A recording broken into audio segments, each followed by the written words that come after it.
Welcome to episode 58 of Motivating Mondays, a weekly podcast and YouTube series dedicated to help Canadian job developers and other employer engagement professionals develop the tools, resources, expertise, and network to excel at achieving sustainable employment outcomes for their clients or students. My name is Christian St. Cyr, National Director of the Canadian Job Development Network, and today we're going to address the continual erosion of entry-level employment in Canada. We have new research which suggests that entry-level employment isn't disappearing, it's just changing. Employers are saying that they expect prospective employees to bring the skills and abilities that they may have historically been taught on the job. There are multiple factors conspiring to make entry-level employment more elusive, and it's not only having a major impact on vulnerable workers, but also on the very future of our labor market. The growing use of AI and other forms of automation is certainly impacting hiring and driving up youth unemployment, but it's not the only factor. Growing tariffs, a rising minimum wage, an aging employer community, and economic uncertainty are all prompting employers to adopt a wait-and-see approach that is impacting entry-level workers. The public has a clear understanding of the value of entry-level employment. According to a recent Harris Poll survey, entry-level roles are commonly defined by the public as a job where the employer teaches or trains you to work basic work skills, 56%, that provides a starting point in your career, 56%, that focuses on basic tasks and responsibilities, 52%, and that requires little or no prior experience, 51%. Not all entry-level employment is minimum wage, and not all minimum wage jobs are entry-level, but there is a lot of common ground. According to Stats Canada, about 8.8% of workers earn minimum wage. Many in the business community would have you believe that this is only a population of teenagers living at home, but that's really not accurate. Youth, ages 15 to 24, make up just over half of those earning minimum wage, 53%, but that leaves entirely the other half that are 25 years or older making minimum wage. Plus, among youth 15 to 24, half of those aren't even teenagers, and many are not living at home. You might be surprised to learn that a large portion of Canadian teenagers are working right now. Stats Canada reports, depending on the year and the season, roughly between 40 and 45% of Canadian teenagers, 15 to 19, are employed at any given time. That rate actually reached its peak in the late 1980s when more than 59% of teens were working. Even today, the vast majority of Canadians, well over 80%, will hold a job at some point in their teen years before entering the adult workforce. And while youth unemployment is getting most of the headlines, we see multiple other groups that are also struggling to find employment, such as those with disabilities, recent immigrants, and women. Nearly 3 in 10, 28.3% of recent immigrant employees are working or seeking employment in low-wage jobs.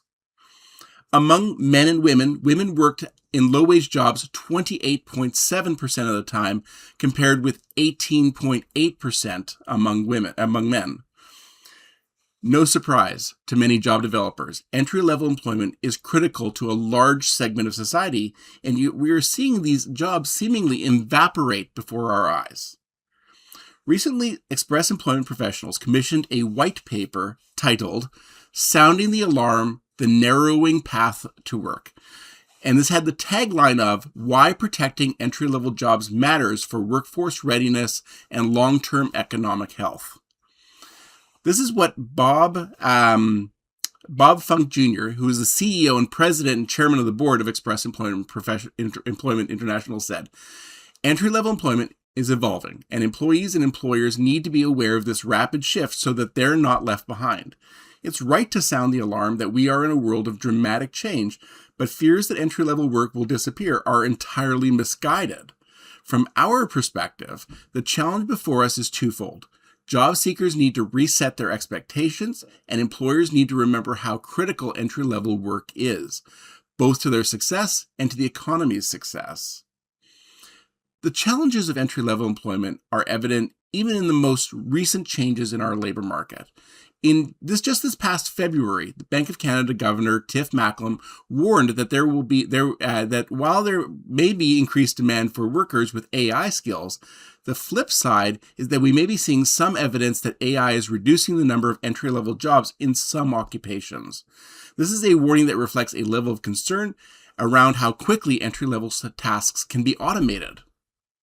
The white paper argues entry-level work is not gone, but instead the definition is drifting. More roles labeled as entry-level are increasingly requiring skills, experience, and immediate productivity that historically were developed through entry-level employment. More than 4 out of 5 Canadian hiring decision makers, 81%, agree entry-level jobs require candidates to possess more skills than they have in the past.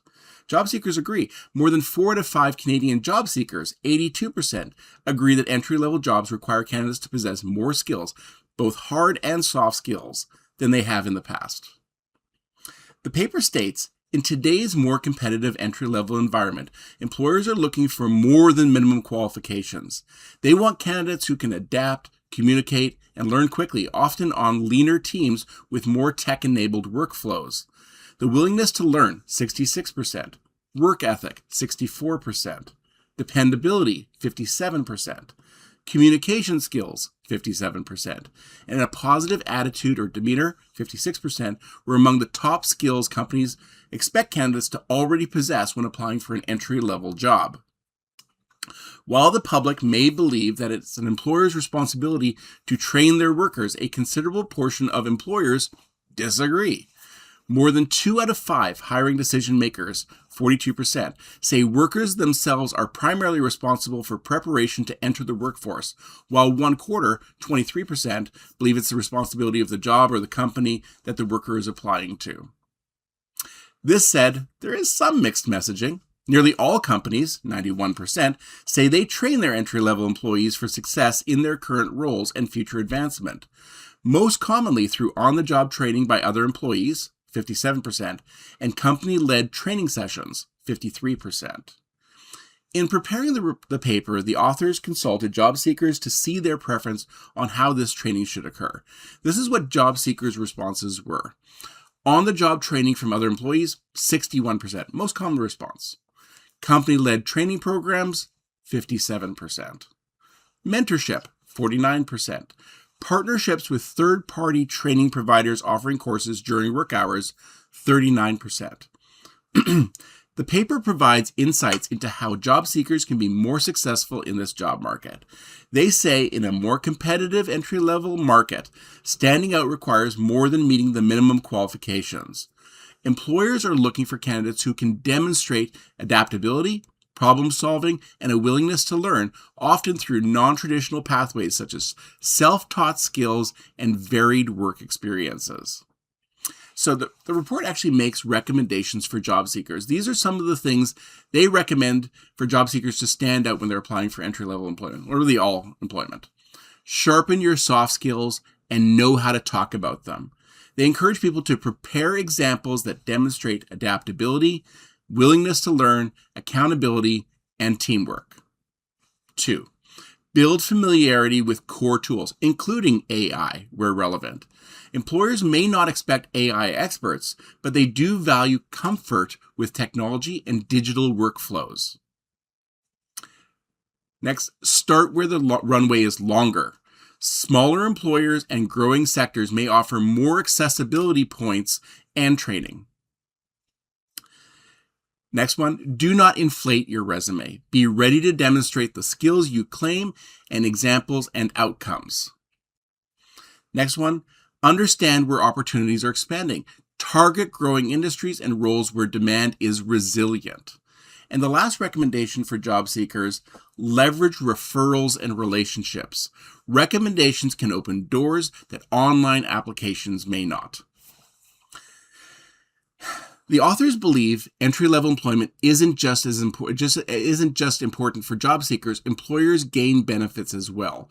It recommends employers consider the following. First, to protect true entry-level on-ramps.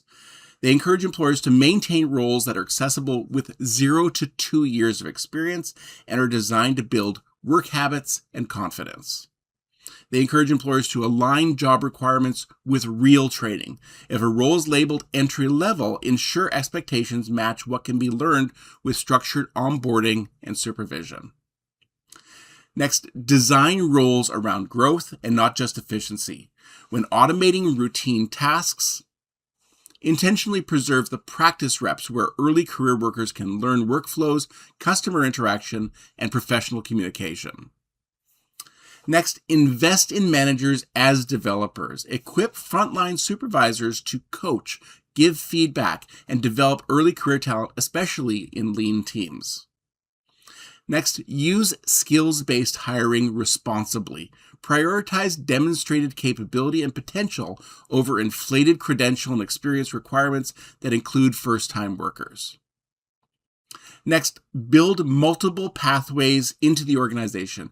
Expand internships, apprenticeship, job rotation, short-term assignments, and convert those into long-term roles. And finally, the recommendation for employers: partner with workforce and staffing organizations. That's partly us. Collaborate with providers that can help candidates gain experience, validate readiness, and build the foundational skills that employers need. The takeaway from this research is actually quite encouraging. The human touch is not going away. As automation expands, human judgment and relationship-based work is increasing in value. The report explains job seekers can stand out by developing relevant soft skills, gaining practical exposure to tools, including AI, and pursuing experience through multiple on-ramps, especially short-term and varied roles. The challenge for us in job development is to train job seekers to be more responsive in their approach to job search. Job search is becoming less point and click and more focused on your ability to articulate your strengths and abilities and adapt as necessary. The future is increasingly unstructured, and the more we can support individuals to think on their feet, respond to the situation, and adapt as necessary, the better prepared they will be to not only get and keep the job, but succeed in an increasingly complex labor market. Today was a great example of where we use labor market information in effective job development. It really crystallizes what employers are thinking and how they are acting. For myself, I've spent more than 25 years studying and reporting on the labor market. It's not only taught me a wealth of information about the labor market, about employment and employers and the changing job market, but it's also grounded me in an objective understanding of how a great job developer needs to have an informed understanding of both employers and job seekers. We would love to share this with you through the BC or the Alberta or the Prairie or Ontario or Atlantic Canada labor market reports. If you want more information, just go to jobdevelopment.org and click on the labor market within your province or your region. Thank you so much for joining us. These sessions are available for free on YouTube and most podcast platforms. Just search for Motivating Mondays wherever you download podcasts and subscribe, like, or share. This really helps share this information with other career people in the career development sector. Now, we do these sessions live, actually, and for free every Monday morning on Microsoft Teams. We have job developers joining us from all across Canada, and it'd be so great if you could join us. Just go to jobdevelopment.org to learn more. And if you have any questions, send me an email. My direct email address is cstcyr@labormarketsolutions.ca. Thank you so much for your time, and I hope you have an amazing week.